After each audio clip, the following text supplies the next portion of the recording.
الحمد لله. الحمد لله نحمده ونستعينه ونستغفره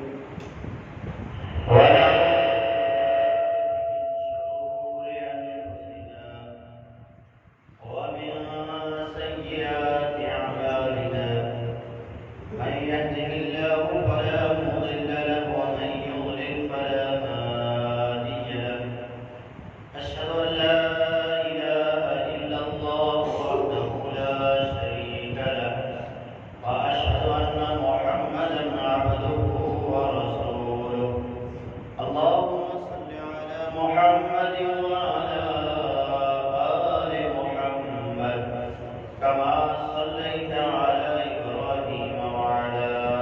آل إبراهيم إنك حميد مجيد. اللهم بارك على محمد وعلى آل محمد كما باركت على إبراهيم وعلى آل إبراهيم إنك حميد مجيد. أما بعد فإن أحسن الحديث كتاب الله وخير الهدي هدي محمد صلى الله عليه وسلم وشر الأمور محدثاتها وكل محدثة بدعة وكل بدعة ضلالة وكل ضلالة في النار.